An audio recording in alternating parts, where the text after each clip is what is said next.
What's going on, YouTubers? It's the Natural Born Gorilla, and welcome everyone to WWE NXT TAKEOVER Portland 2020 review.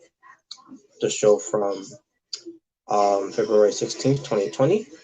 Obviously, they were in Portland, Oregon, at the Moda Center with the brand of NXT under the promotion of WWE World Wrestling Entertainment.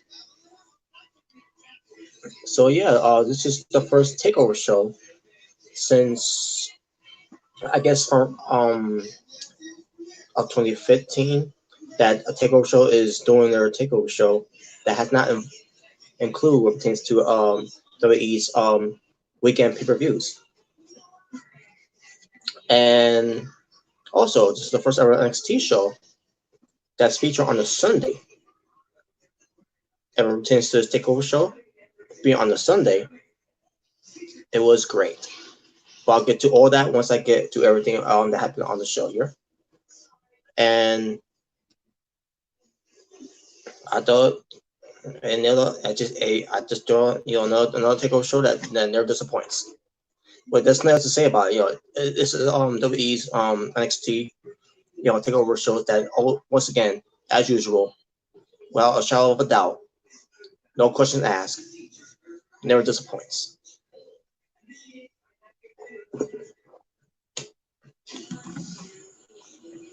So, who's part of it? You got the commentators, Mauro Renaro, Nigel McGuinness, and Beth Phoenix. You also had your Spanish commentators. You had your ring announcer in Alicia Taylor. You have your referees. You had your interviewer, who was there for the last time, and I'll get to more of that later.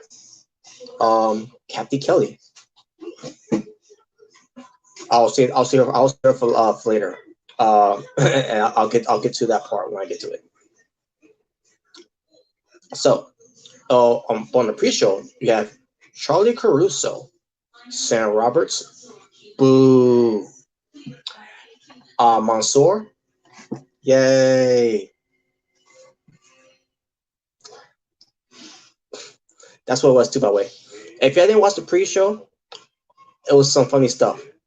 Every time Sam Roberts kept talking, because they were talking on the microphone, every time Sam Roberts talks to give his feedback of what pertains to the show itself and to the performance and everything, basically what pertains to TakeOver in general, and what led up to it, the crowds will boo Sam Roberts, which is great, and because they don't like him. And to be honest with you, I don't like him too.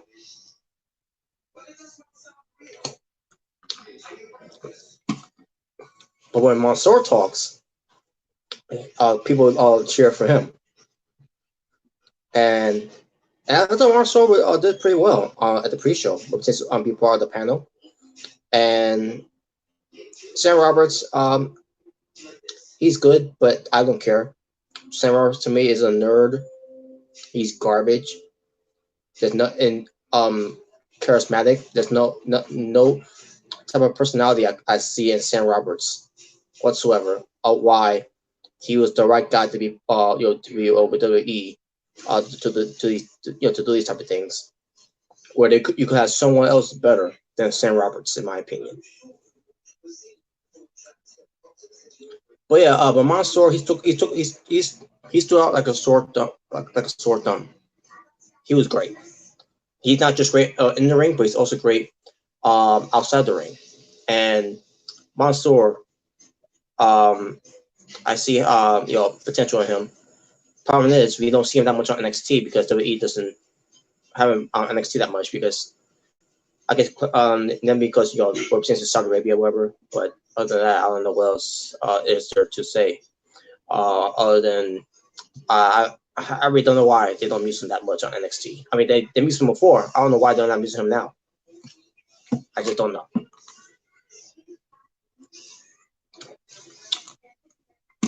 Anyways, but yeah, that was the pre.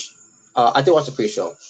It was fun. Hearing the fans booing Sam Roberts and cheering for Mansoor, they hate Sam Roberts, and like I said before, I hate them too. All right, I'm right there with those people.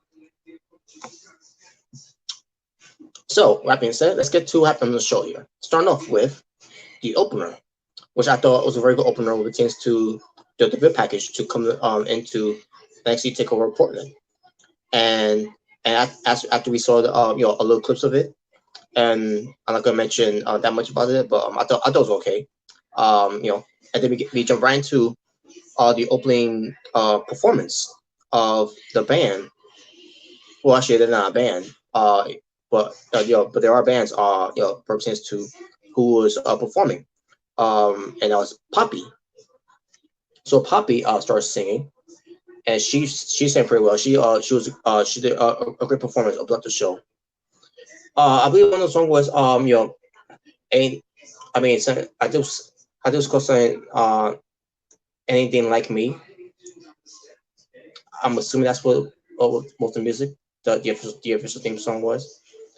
I could be wrong, but I'm trying to find out right now. Okay, let me see. Maybe we'll say here somewhere. Nope, not there. I thought it would say here somewhere. Oh, I guess not. It doesn't say here. I could type her name in there though. Just to find just find it real quick. Poppy. And I wonder how old she is too, Bobby. Cause I know she's young. She's very young, but I gotta see how old she is though. She was born in 1995. Oh, her birthday was on January 1st, basically on New Year's Day. So she's 25. She doesn't look like she's 25 by the way, folks. Just not because how small she is, but she does not look like she's 25 to me. She looks like she's like close to her teenage years. So in a way, it's a good compliment to Poppy. It was also known as Fat Poppy, Poppy Chan, and uh, Mariah Poppy or Mariah Poppy, something like that. But in short terms, Poppy. She's a singer, a songwriter, an actress, and an author. By the way, if you haven't if you know, she wrote a book. I think she wrote if I'm not mistaken, I think she wrote 2 books. I could be wrong, but don't quote me on that. But she's also a model and a YouTuber. So for YouTubers, check out Poppy. So yeah, I think Poppy's good by the way. When it comes to this in this generation right now, in this modern era of music, she's good. She is very good. I love her style. I love her unique. I love her personality. I love her charisma. I love everything about her. And Triple H, props to Triple H. I don't give Triple H that much props because y'all should know how I feel about Triple H. But props to Triple H for bringing her in. But anyways, why am I here? With to Poppy, because I got to find the song that she sang. Cause I think she sang 2 songs. Basically, she did like a melody of it. I couldn't remember what the first one was, but the one that she did sing was "Anything Like Me." And I think I'm on the wrong album set of this, but yeah, actually I am. I was at Poppy Computer. That's her first album that she did. All right, let's see. Where's the other one? Okay, here we go. Her third album she's done is the one that features the song "Anything Like Me." And I try to remember. I remember they said something about 2 songs that said they would say this could be part of NXT Takeover Portland. I just can't remember. I can't remember off the bat from it. I'm pretty sure it's from the same album. I'm pretty sure. I think it's called "I Disagree." Or maybe it's I think it's Phil the Clown. Maybe I can't remember, but anyways, the point is she's saying "Anything Like Me." I thought it was a good performance, and props to everyone, not just Poppy on stage, but everyone else on stage represents to the bass, the guitars, the drums, and all that. Everything that's surrounding it too. That the entire atmosphere of it, and the stage looked pretty good too, by the way. Well, job's well done for that. But with that being said, now let's get to back to what this is really about, the wrestling. there were 6 matches on the card here, which, by the way, for Seasons Takeover shows, there have never been any matches that had 6 matches before. Not that I can recall. So don't quote me on that one. But let's get to the matches, though. The opening match was Keith Lee defending his NXT North American Championship against Dominik Dijakovic. And the match lasted 20 minutes and 20 seconds. Dominik Dijakovic, I just want to point out that he was wearing a hoodie that had a picture of Kobe Bryant and Gigi. For the two that unfortunately lost their lives from that helicopter crash back on January. Still, unfortunately, still can't believe that happened. That should never happened. But props to Dominik Dijakovic for wearing that hoodie with the picture of Kobe and Gigi. So basically, paying homage to them and show respect to them. But besides that, the match itself, between Keith Lee and Dominik Dijakovic. To me, this was too early on the card to put this match on the card because this was a kick-ass match. This match, basically, to me, incredible. It was a great match. I mean, it's always to expect to see a great match between Dominik Dijakovic and Keith Lee, but on a Takeover show, they raised stepping up a notch. Keith Lee, by the way, oh my God. A Hurricane Rana.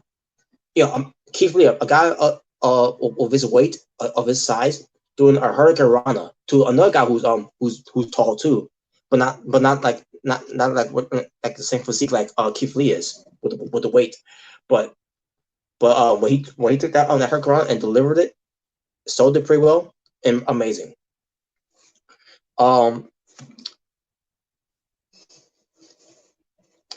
So yeah, this match it was just it was a lot of innovative stuff going on in this match. Which I kind of expected there will be. Dominik Dijakovic, my God, a springboard swanton to the outside of Keith Lee.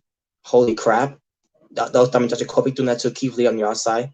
The crowd at one point were chanting, "We want tables," and I see myself, these tryhard fans need to stop that. And on top of that, with just Keith Lee and Dominik Dijakovic, they don't need tables to make this match be a great match. So there was a rare match that needed a table match. That needed a table in the match pertains to Dakota Kai and Tegan Knox. But I'll get to that later. But this match did not need that. I'm still on my drink here. So, oh my God! But yeah, some very cool moves in the match from both parties. In the end, it was Dominik Dijakovic trying to go for his feast your eyes, but unfortunately, Keith Lee is too big. He's too heavy. So Keith Lee goes for his Big Bang Catastrophe and gets the win over Dominik Dijakovic.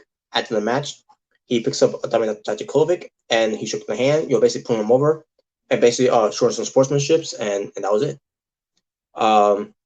Great match, great opener. Loved it. Unbelievable. It was just unbelievable. And Dominik Dijakovic, he's got a long way to go now. He's a star, obviously, and I've seen star potential in him before, especially back in the day when he was in the Ring of Honor. It's just unfortunate the Ring of Honor never pushed him to be on that level, which I don't understand why they never did. But NXT here, they did good with Dominik Dijakovic here, and hopefully in the future he'll become an NXT North American champion if they still have plans for him becoming a North American champion. Dakota Kai versus Tegan Knox in the street fight lasted 13 minutes and 24 seconds. Match started with Tegan Knox coming out, and all of a sudden Dakota Kai comes out of nowhere and attacks Tegan Knox. And the match starts. Actually, it didn't start yet until they got in the ring. So they started brawling for a little bit. All of a sudden, they got in the ring. The match immediately started because there was no waiting for it. This match was great too. I had low expectations. In a way, I kind of had low expectations in this match because WWE did a poor job building up this match with pertains to Tegan Knox and Dakota Kai.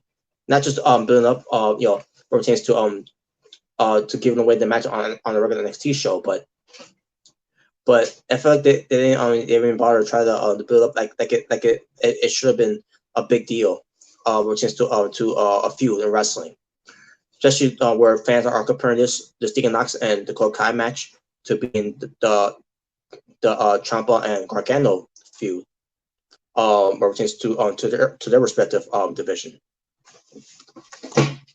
So in this match, there were chairs, trash cans, a laptop, a cricket bat. That was an attempt to use in the match, but failed to do so by the hands of Dakota Kai, where she had the cricket bat try to hit to get Knox, but missed and hit the turnbuckle. I mean, there's still postman to say, and Dakota Kai was feeling the hands were hurt after that, and basically the cricket bat broke into pieces, by the way, because it's a prop. Taking Knox with a trash can to go next to the steel steps. I thought she was going for a running drop kick, but instead she went for a running cannonball type of way, where she looked like she was landing. She was landing on top of her head, like that was completely unnecessary there. But the story was that Taking Knox will do anything to take out her ex best friend for what her ex best friend did to her back at War Games. That was the story where they're going with that, but at the same time, that was not really needed. Taking Knox could have really got her neck damage in the match. Just like what I talked about with Ciampa, which I'll get to that later. But match continue. And also a steel chain was used as well, a steel chain by the hands of Taking Knox to the Dakota Kai. Dakota Kai at one point had a duct tape on Deacon Knox, but it didn't last that long because I guess with the force of Dakota Kai with her, I can't remember how she did it with a weapon or with one of her kicks. Deacon Knox fell down, and basically it was not a strong duct tape. Basically, it was enough to her to be duct taped onto the ring on the ring post. Basically over the turnbuckle from the outside the ring though. A table was going to be used, but it wasn't used until until they started using it later on. So Tegan Knox got the Dakota Kai. Basically, Tegan Knox got this match won with after hitting the Chinese Wizard. And she's like she's not finished with her. She's not done with her. She puts her on the table, gets a steel chair, wraps it around her neck. Basically, she wants to end her. She wants to not just end her career, end her life. So she's got on the table with the chair wrapped around her head. Goes up the top rope, but gets stopped by Rina Gonzalez. But they're not going by Rina Gonzalez. They're going by Raquel Gonzalez instead. And they got these fans in the crowd saying, "Who are you? Who are you?" Apparently, they don't recognize her from the Milan Classic, not just from one, but for two of the Milan Classics that she's been in. They don't recognize her beyond NXT shows weekly, where it pertains to for those who watches NXT on a weekly basis, for years. And apparently they didn't watch last year's Worlds Collide series where Raquel Gonzalez was on those shows, where it pertains to being in battle royals, and I remember it was also any one-on-one matches too as well. But the point is, Regina Gonzalez has always been there. It's these type of fans that don't watch NXT that much anyways, or for years for that point. So give it some the time or day to know who she is. But I do. Now, that being said, was it the right call? No, because I'll say right now. Here's why. So they're going by her name now by calling Raquel Gonzalez. Before the name Raquel Gonzalez was given to her. She was known as again Regina Gonzalez. What's the one thing that we know about Regina Gonzalez? For those who watches, She basically enchanneled herself to being like a Stan Hansen, a female version of Stan Hansen, the way she carried herself and everything, and the way she dressed and everything. And also, where it pertains to her being on NXT shows, she always loses. It's like they use it as a as a good hand to put over their shiny new toys that comes to NXT. And now we're supposed to take her seriously, where it pertains to her name change and everything, and her new look and everything. They should build her up to be someone of threat, if that was the case, but they didn't, and that's a problem with these fans too. That why should we care about her if she basically we're the fans that know who she is. I'm talking about the people that know who she is. I want those people too. It's gonna be a hard time for us to get behind Raquel Gonzalez to be taken seriously, but we know that she never wins anything anyways. And now we're supposed to believe that now she's gonna be on winning matches now. Now I could be wrong. She probably won some matches before. Some we never see because they're on house shows, live shows, that. Other than that, we barely don't see any of it because hello, God knows we never see any of it on NXT TV. Just saying. But anyways, so what was the outcome of this match? So Raquel Gonzalez comes out, Tegan Knox on the top rope. Again, she starts in the career and the life of Dakota Kai. Raquel comes out, stops her, and then chokes him off the top rope to the table, except for one thing, it didn't break because the leg of the table broke. So Tegan Knox couldn't go to the table. But in a way, it still did good. And then in the end, Dakota Kai gets the win. And then Raquel Gonzalez picks up Dakota Kai. Dakota Kai looks confused, and that's gonna be a thing now. Dakota Kai and Raquel Gonzalez. This is gonna be the new Ginny and Jazzy Gabber for those who don't watch NXT UK. That's basically how I picture it. But when it pertains to old school wrestling, you can see this as the Shawn Michaels and Diesel. So where to go from here? Obviously, the feud's going to continue on because Tegan Knox already got one match win from Dakota Kai, and this was Dakota Kai's get back here. In a way, it's turnabout fair play because Tegan Knox won the match against Dakota Kai back on the NXT show because Candice LeRae got involved. This one ends up being different because Dakota Kai gets the win on Tegan Knox because Raquel Gonzalez coming to the aid of Dakota Kai. So we gotta see how that builds up too. And it's going to be kind of confusing too because what happened later on. I'm not talking about what pertains to Candice LeRae, but I'm talking about someone else. But at the same time, it's still going to involve Candice LeRae, but I'll get to that later. It was after this match though. I'm assuming it's after this match that I heard an announcement on WWE from WWE where it pertains to NXT UK. There's going to be another takeover show for WWE NXT UK. It's going to be Takeover Dublin, Ireland. Oh man, I cannot wait. Especially we're gonna have Jordan Devlin on that show. Jordan Devlin, I meant to say. Okay, he's the one who scored the Irish Ace, and you never bet against the Ace. And I cannot wait to see what they do for the next NXT UK Takeover show. And as far as as other matches too, represents to how they're gonna blow up that show. It's gonna come out on April. I don't know if it's gonna be around WrestleMania weekend. I hope not. That's that. Let me double check. I'll go check right now. So just give me one moment, folks.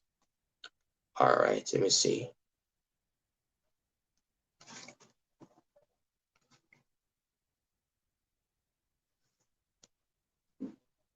All right, here we go. Dublin, April 26th. Okay, so it's not gonna be around WrestleMania weekend. Great. That means they're gonna have their own takeover event that has nothing to do with any WWE pay-per-view weekends type of way. So good. But yeah, that's the announcement, and I love it. I cannot wait. Hopefully, Finn Balor gets to be part of that too. Just saying. Excuse me, folks.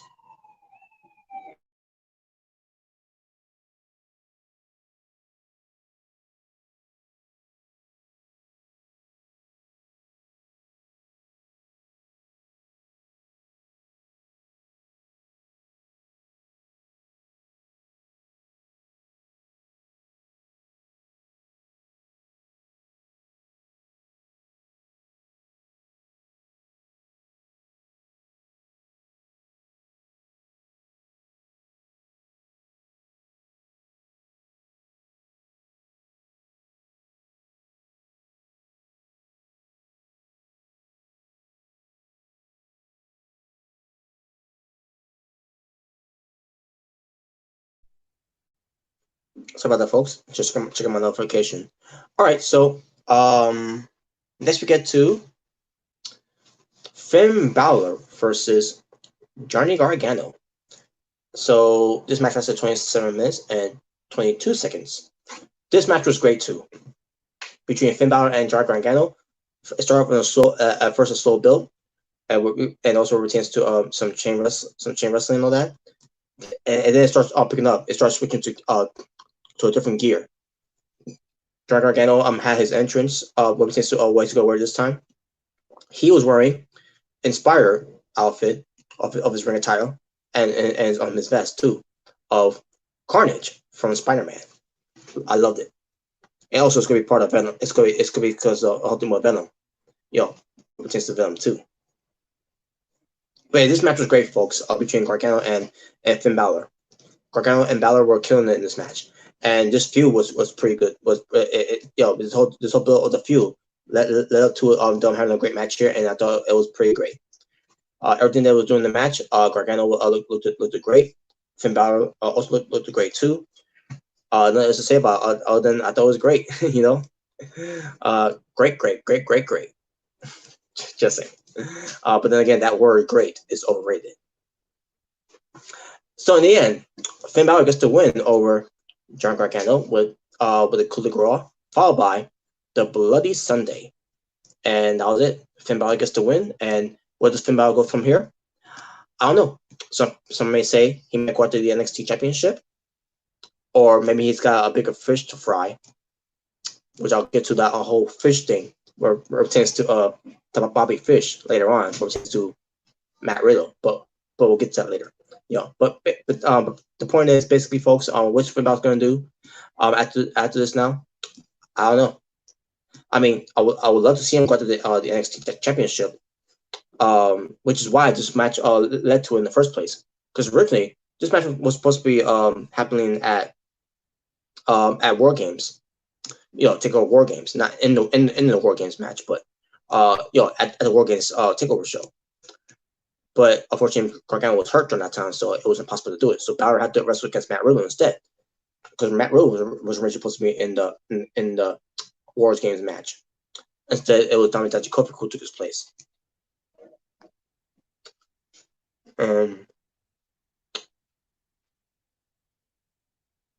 Anyways, so this is why this whole thing with Bobby. I'll try to remember what I was going to say here. So Balor was supposed to have his match against Gargano at War Games, but it never happened because Gargano got hurt. So, which is why Balor, when Balor got the opportunity to become the contender for the NXT Championship against Adam Cole at the time, Balor was about to win, but then Gargano came out to distract him, and that's what led to the build-ups for Portland. And now that Balor got the win over Gargano, he can move on from Gargano and move forward to the NXT Championship title that he got screwed over where he should have won. And we'll see if he is going to be that guy to face Adam Cole. And we'll see if he is going to be the guy that's going to beat Adam Cole. But then again, you also had Tommaso Ciampa, who also who wants to get Goldie back, to get his life back by being Adam Cole. So it could be Balor versus Ciampa instead of Balor versus Cole. But then again, We gotta find out. We gotta find out later on. What pertains to that result. So next match we get to the NXT Women's Championship. That's at 13 minutes and 30 seconds. You have Rhea Ripley, the NXT Women's Champion, defending against the challenger, the EST of NXT, Bianca Belair. Bianca Belair came out. She had a nice robe and also a nice outfit, where it pertains to representing Black History Month. Basically, where it pertains to Bianca Belair, she is Black History in the making, and I loved it. Apparently, there was some issues with some people that she came up with that. I haven't seen it, but I heard about it, and I'm not gonna really say much about it. So, but at the same time, it doesn't surprise me. But now, as far as this match was between Rhea Ripley and Bianca Belair, I thought it was another great match. Yes, some people I heard said that this was the weak match on the card. That's their opinions. My opinion is different. And my opinion is that I thought this match was great. I thought no match on the show here was a weak match. Because again, people thought that this match between Rhea Ripley and Bianca Belair was a weak match on the card. To me, I didn't think it was. To me, I thought none of these matches on the show here was a weak match. Not even the women's championship match. So, but yeah, I love this match. So it was I thought it was pretty good. Two women's were showcasing what they can do, but especially Bianca Belair, she was on fire here. She had her parents there, her mom and dad there, front row to see this all that.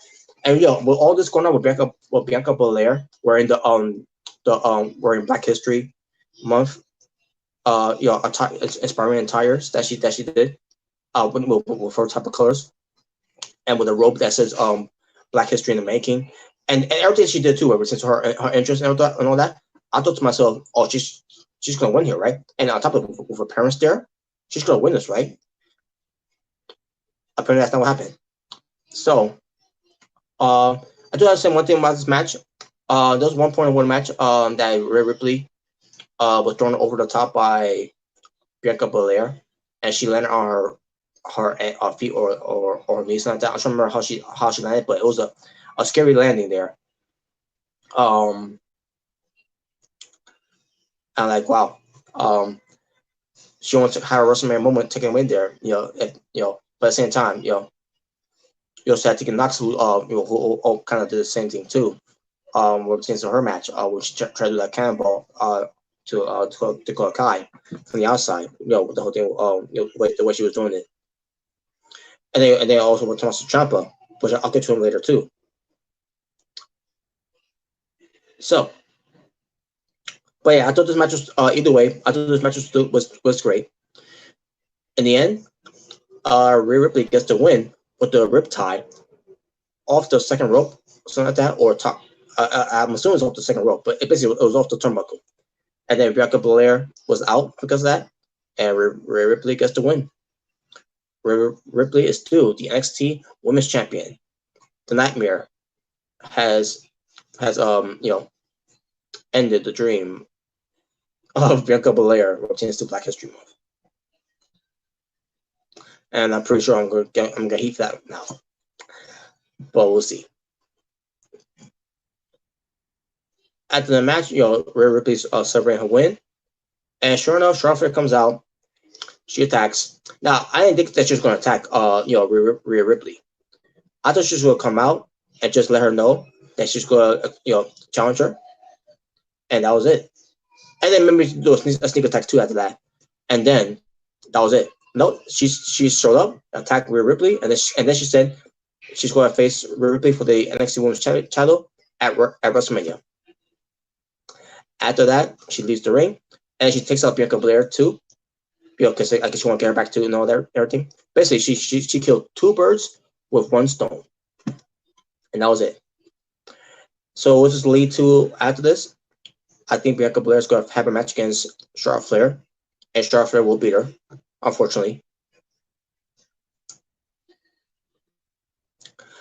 But what leads to WrestleMania for Charlotte Flair and Rhea Ripley, because with Charlotte Flair being the women's to win the Royal Rumble, where she could face either Becky Lynch, which we already seen so many times, or Bayley, which we already seen so many times too as well. So it's well, I guess in a way we're happy that we're not going to get that match, but at the same time, I'm not happy that I'm going to see Charlotte Flair versus Rhea Ripley under one condition, because if WWE is serious with Rhea Ripley being the future of the women's division in the WWE, I don't want to see her lose to Charlotte Flair if that ends up being the case. Because if you have Rhea Ripley lose to Charlotte Flair at WrestleMania, instead of having her beat her at WrestleMania, then what's the point? It just shows you once again that you can't create new stars, and you're going to rely on the same old stars. That's gonna it's gonna be just be all about them winning championships, and no one else gets elevated. So hopefully this means that Charlotte Flair is going to pull over Rhea Ripley at WrestleMania. Submitting Rhea Ripley of her being a legit future in the women's division, and that's it. I want to see a moment of Charlotte Flair beating Asuka again. It didn't work out well. When Charlotte Flair won Asuka at WrestleMania 2 years ago, and sure as hell not gonna work out well if you have her do it again. This time on Rhea Ripley's expense. So WrestleMania 36 is now or never. Let's see what they do. Let's see how they see it. But then again, we'll talk more about that when I do the preview of it once we get close to WrestleMania 36 or that, because we still got Arabia to get through, which I'm not gonna watch anyways. You also got Elimination Chamber, and then we get to WrestleMania, and then on top of that you also got Takeover. So basically Takeover Tampa Bay, basically against NXT. So, but yeah, that's all I gotta say for that. Next we get to, oh yes, the Broserweights. Matt Riddle and Pete Dunne, the winners of the 2020 Dusty Rhodes Tag Team Classic, by winning the Dusty Rhodes Tag Team Classic trophy. They go up against the NXT Tag Team Champions of Undisputed Era, Kyle O'Reilly and Bobby Fish, represents to Bobby Fish, could fry fish. But it's for the NXT Tag Team Championship. It lasted 16 minutes and 58 seconds. Before I get to the match itself, on the pre-show, they show Matt Riddle and Pete Dunne arriving at Portland, represents previously how they got there in the first place, because they sneaked into Triple H's private jet or private plane, whatever it was, and then Matt Riddle said to Pete Dunne that I can't remember how he said it.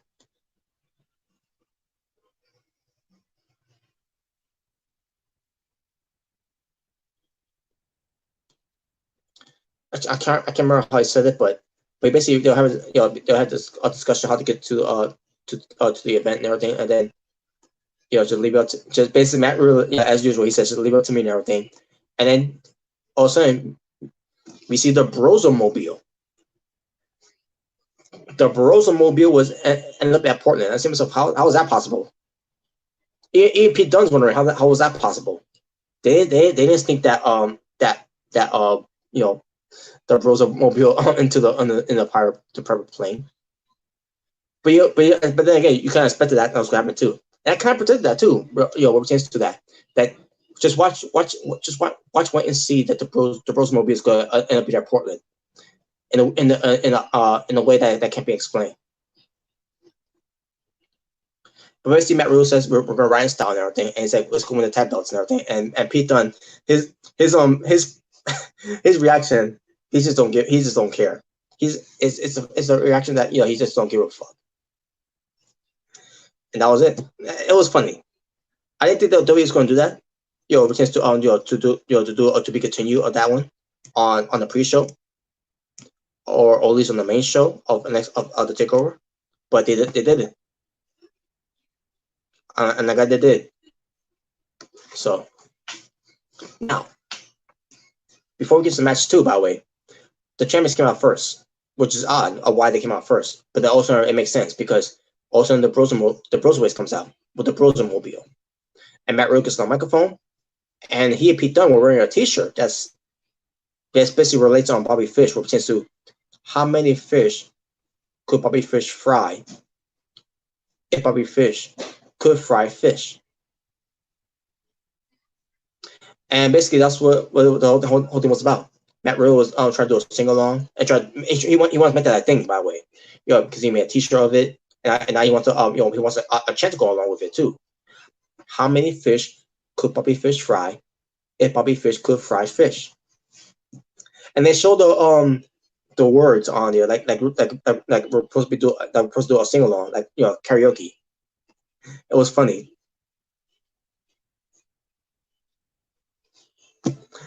I love the Broserweights, man. This is right now one of my favorite tag teams right now. Oh man, it's hilarious. But then Bobby Fish had enough, and Kyle Riley agreed, and they attacked the Broserweights, and the match began. Obviously they didn't begin until they got to the ring, and sure enough, they did. So this match had a lot of high risk spots, high risk spots, I meant to say, spot monkeys. How Broken Matt Hardy always say, and I had a lot of innovative tag team action in there as well. But yeah, this match was great too. This was also a great match. Because like I said, everything happened on the show here was great. Great. Sarah Roberts before the show getting booed. Great. Mansoor, getting cheered more than Sam Roberts. Great. The opening of the show represents Poppy. Great. The opening match of a takeover. Great.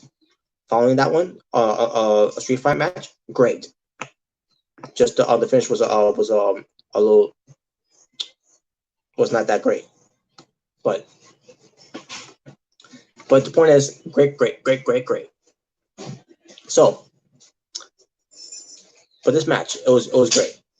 Obviously, obviously it was. I couldn't tell you anything else that went wrong in this match. It played out very well, especially our returns to the storytelling too. So Matt Riddle, he went to go a spear, I believe, onto Kyle Riley. Kyle Riley got away and accidentally hit spear Pete Dunne. I think there's some reference to Pete Dunne hitting Matt Riddle too as well. I really can't remember. I could have swore I saw something of that. Well, either way, there was miscommunications between the Broserweights, and that was part of a good storytelling, because the story here is that they're not a real tag team. They're not a type of tag team that you wanted to get behind, because these tag teams are an R pair and not a couple. A bizarre tag team. Trying to remember how else you say too. You know how WWE always says this when it comes to forming these tag teams. That doesn't make any sense of why they are a tag team in the first place.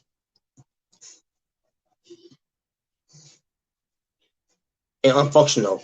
I did also the word unfunctional tag team. But the point is, that was the story that we're telling here too, and that was the whole story where it pertains to Kyle Riley and Bobby Fish, where it pertains to these two are not a real tag team and everything, because they make they're making these tag team mistakes, and Undisputed Era doesn't make those tag team mistakes. That was the story, and I loved it. But in the end, the Broserweights and so put it together, and in the end, Matt Riddle tosses Kyle Riley into Pete Dunne, as Pete Dunne goes for injury, while Matt Riddle goes for his BTS, brought to sleep, and they won, and I loved it. I thought it was great. Your new WWE NXT Tag Team Champions, the Broserweights, and I loved it.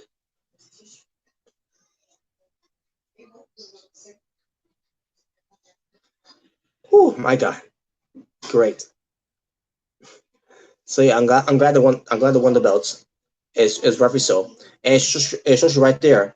Pertains to NXT, Triple H, William Regal, Raw Dog, Shawn Michaels, and whoever is back, that's also there too.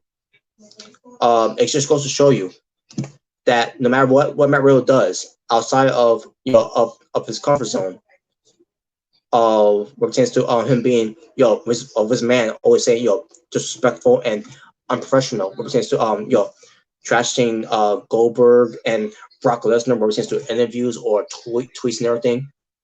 At least what just NXT, they don't show Matt Riddle any devalue or demotion or punishment or burial, because Matt Riddle, he won the Dutch World Tag Team Classic with Pete Dunne to win the trophy and then become the more contenders for the tag team titles, and they won it. They don't show no signs of trying to make Matt Riddle look bad or to bury him.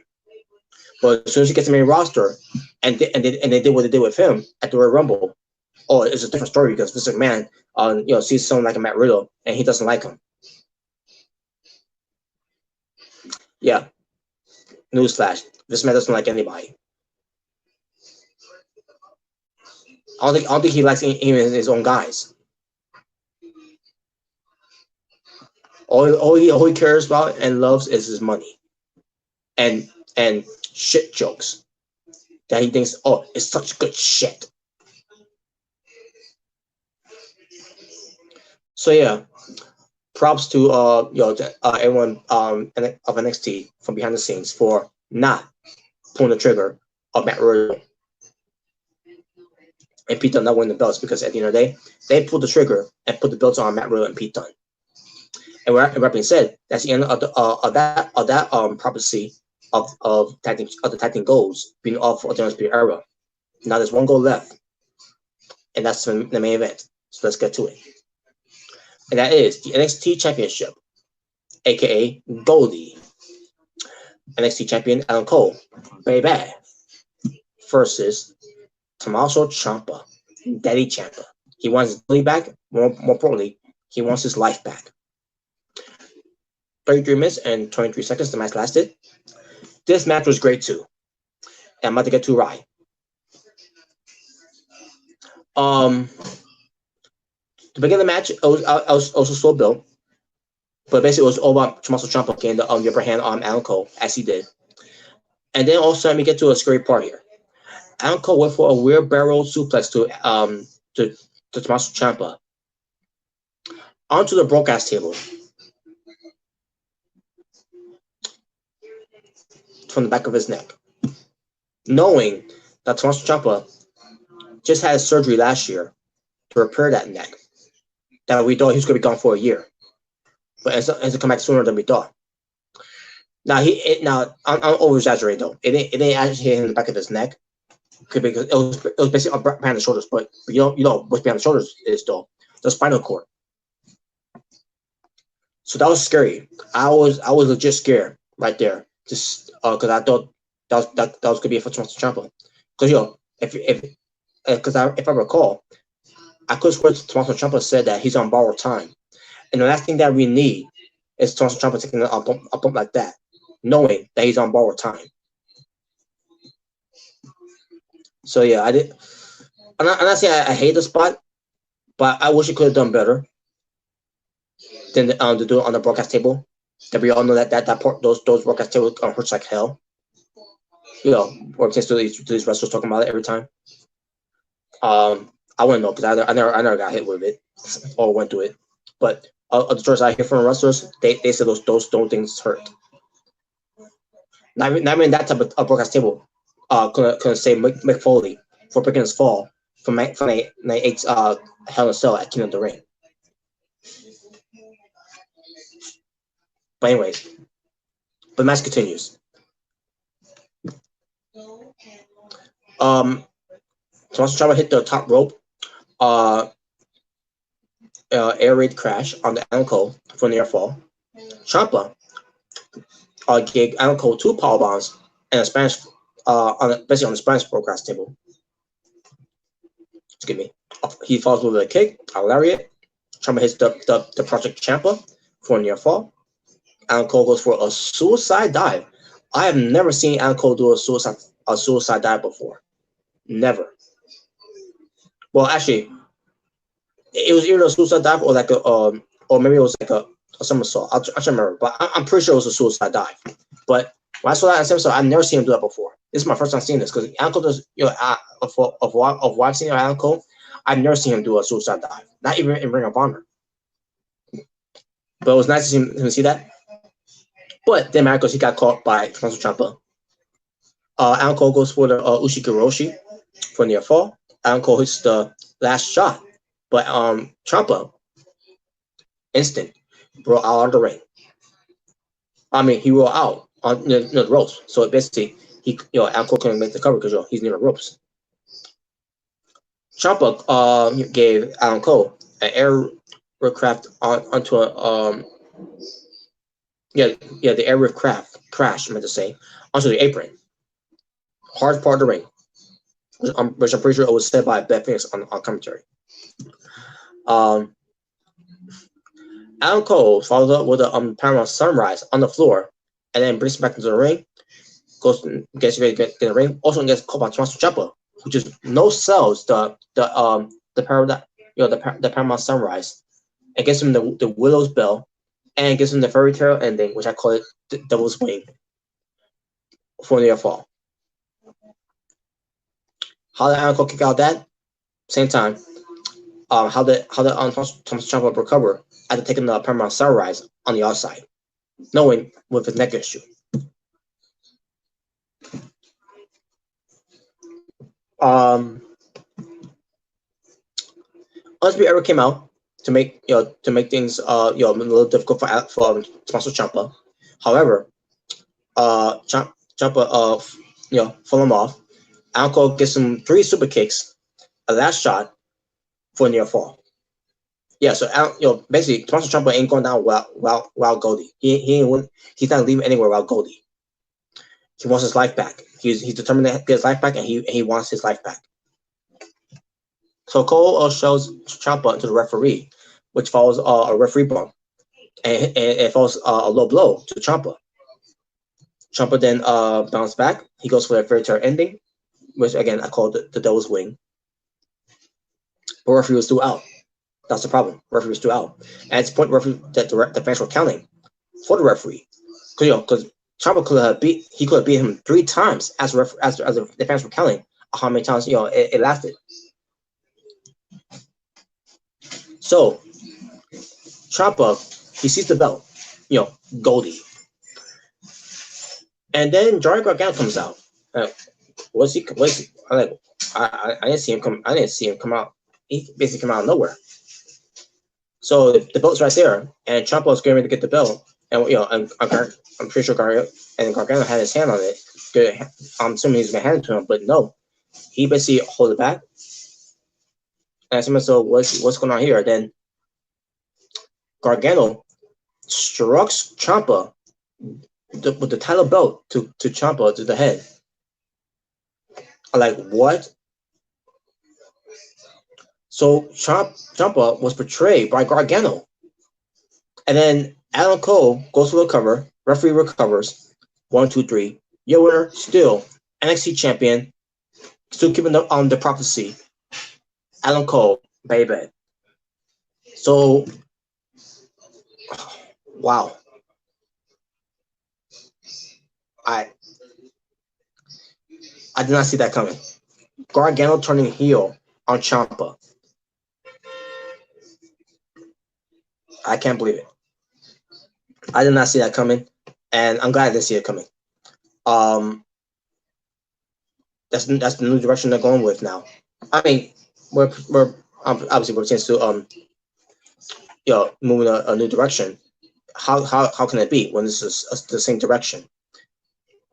Tommaso Ciampa versus Johnny Gargano again, which I'm fine with, by the way. I'm not gonna be one of the people that say we've seen this feud already. Why we need to see this feud again? Because it never ended. It never had a closure. It never had the finish that it should have had from last year. Because again, last year, Tommaso Ciampa got hurt. the last match was supposed to be culminated at WrestleMania weekend from last year when they did Takeover Brooklyn 5, which people are calling it Takeover Brooklyn. They're calling it Takeover New York, even though it was not really in New York in New York City. It was in Brooklyn, New York. It's a difference. Sorry, folks.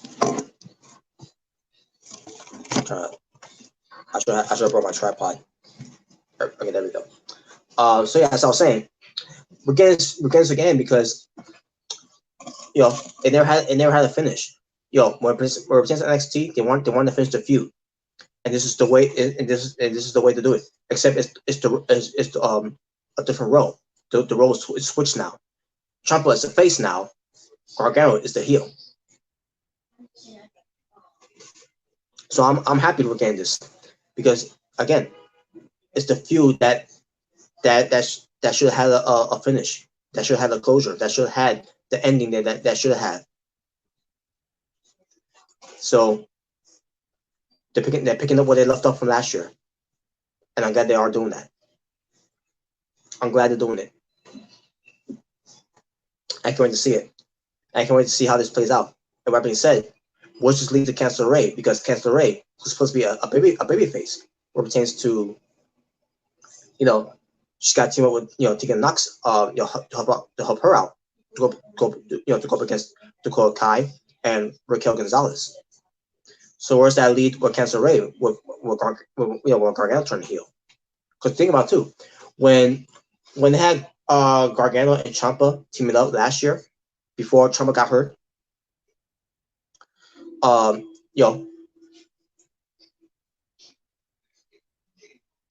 thing about that is that Gargano was a heel, and if people were saying that, so he turned heel for the first time. No, he's been a heel. He was a heel to the babyface wrestlers. He was never a heel to the fans. After this, now he's a heel to the fans because he betrayed the new babyface of Tommaso Ciampa that people love now. The same Tommaso Ciampa that people hated Tommaso Ciampa now grew to love him. And now the roles has been switched with Gargano now being hated because he cost Tommaso Ciampa his life. He cost Tommaso Ciampa a game back Goldie. Now Ciampa's got a new purpose. He's got to take out Gargano because Gargano took away the one thing that he wanted to get back, his life. And the only way to get his life back is to get Goldie back. So we're wait to see how this all plays out. We'll see where it leads up. We'll see what the story is going to be. We're to Ciampa and Gargano, or why Gargano did what he did, and we'll see what happens with Candice LeRae if she is going to get involved in this. But as far as that is concerned, who does Adam Cole goes up against now that he's out? Now he got Ciampa on the back burner. Does he go after Finn Balor? Some people say the Velveteen Dream. I think you should bring Shinsuke Nakamura back to NXT. Have him be a babyface. Get him away from Raw SmackDown. Get him away from that shit show that ruined him, and get Nakamura back on NXT and bring back the King of Strong Style and bring back his theme music. For the fans to do a sing along. Yeah, brought Finn Balor back to NXT. Why not do the same thing with Shinsuke Nakamura? You're not doing him anyways that much anyways. You fail of him being a National champion twice. You fail of him being a great Intercontinental champion. Yeah, you fail of him not being WWE champion. And you expect me to believe that he's going to win Elimination Chamber to become Universal Champion at WrestleMania? You might as well not have him in that match in the first place. Because I know he ain't going to win. What's the point of having him in there if I know he's not going to win? Oh, I'm sorry. When I know he's not going to win. I wouldn't be surprised if he ends up being the first one eliminated. So if Nakamura is not planning on leaving WWE, send him back to NXT. Just saying. But who else going to Adam Cole for the title?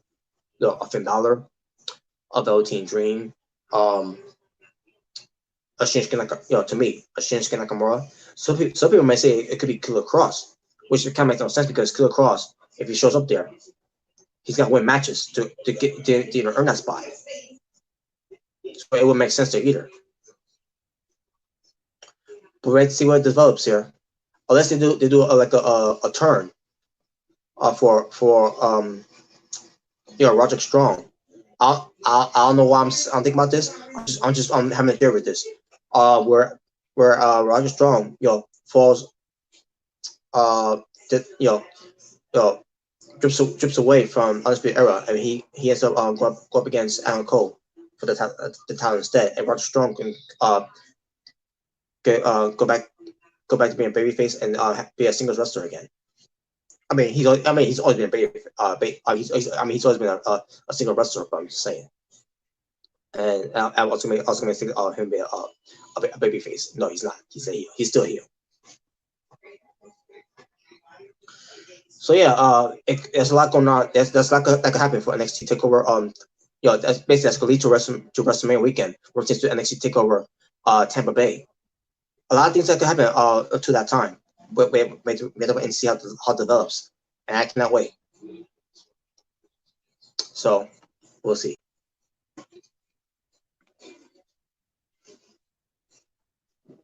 But yeah, that was the show though. Before I get to my Royal Reign, I gotta do what I gotta do, folks, and that is my highlights of Takeover Portland. So maybe pull it up, and I'll give my Royal Reign, and I'll wrap up from there.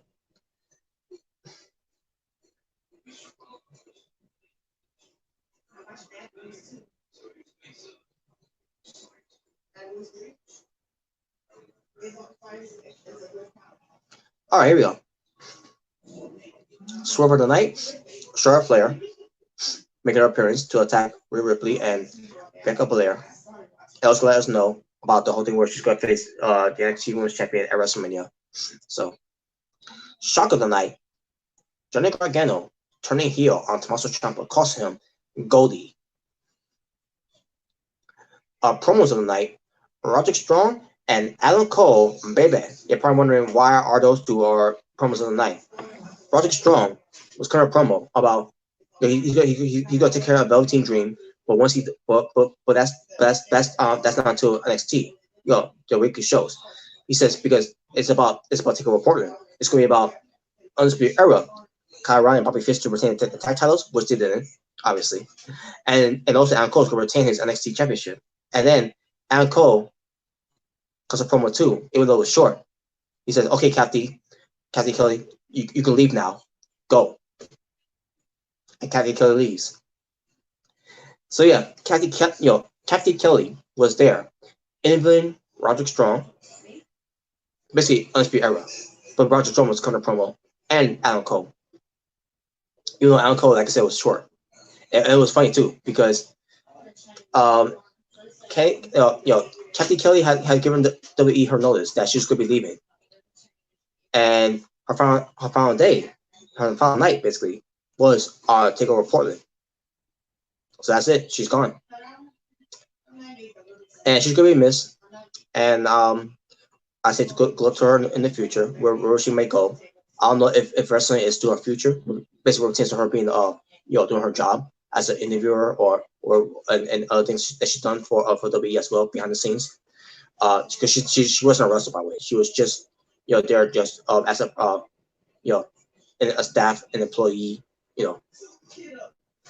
So yeah, WWE did her good, especially Triple H for just NXT. So Kathy Kelly, that's our final night on NXT Takeover Portland, which is to give her interviews to Undisputed Era, and then with Adam Cole, basically tell her, "Okay, Kathy Kelly, you can go now, leave." But it's kind of funny because she did leave because it was basically a sign and a side swipe there that she's leaving. And then after the show, obviously, when the WWE did the Facebook Live thing, for Triple H and Kathy Kelly. They showed Kathy Kelly there with Triple H, and then and actually I went to the end of it because it's basically accumulating what tends to take over and everything else as well.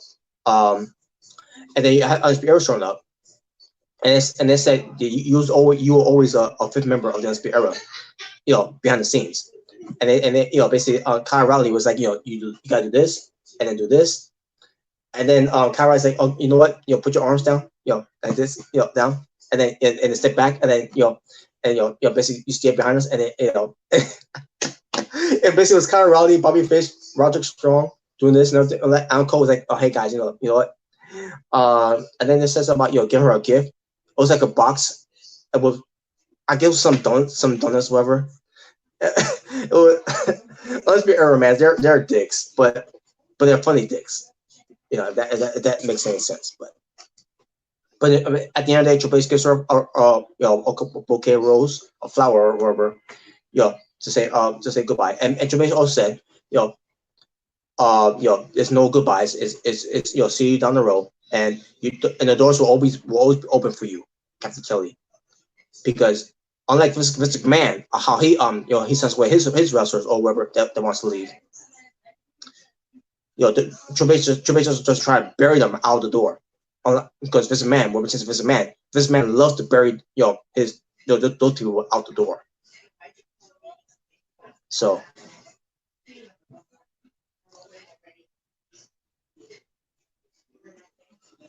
Anyways, so yeah, promos of the night goes to Roderick Strong, but most likely to Alan Cole. I'll kick Kathy Kelly. You can leave now. Go.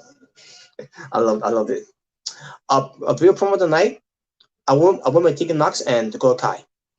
Originally, I was gonna go for Tommaso Ciampa and Alan Cole, but at the same time, video promos of the night. Tegan Knox and Dakota Kai, and Alan Cole and Tommaso Ciampa. There you go.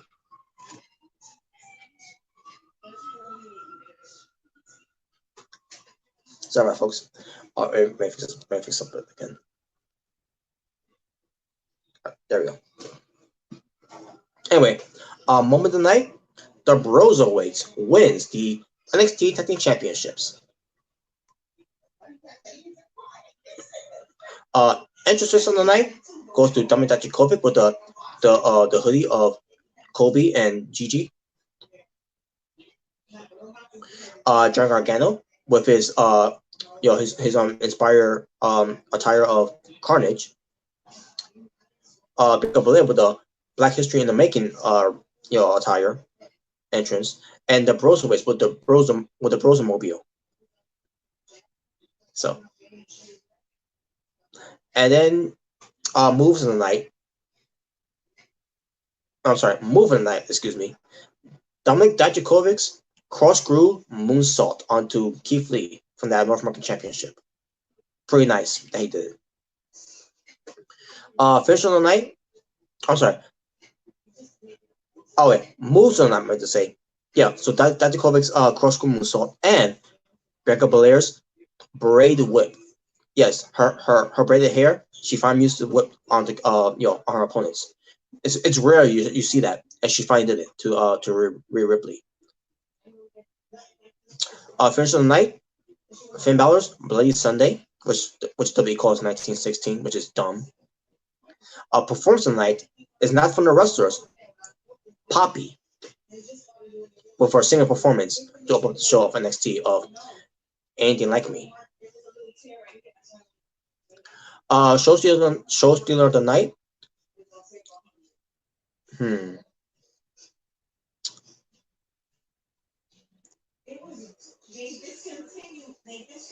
Yeah, show stealer of the night will have to be Keith Lee versus Dominik Dijakovic for the NXT North American Championship.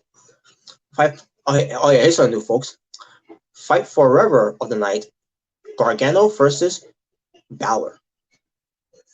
Brutal match of the night: the street fight between Dakota Kai and Tegan Knox. And finally, matches of the night: the Women's Championship between Bianca Belair versus Rhea Ripley, and Tommaso Ciampa versus Adam Cole. Bye bye.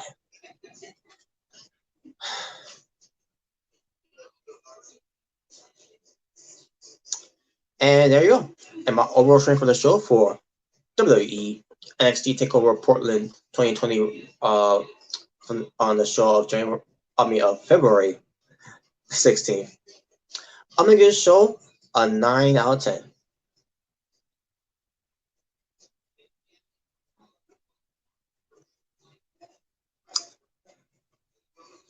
Yeah, I'm gonna go 9 out of 10.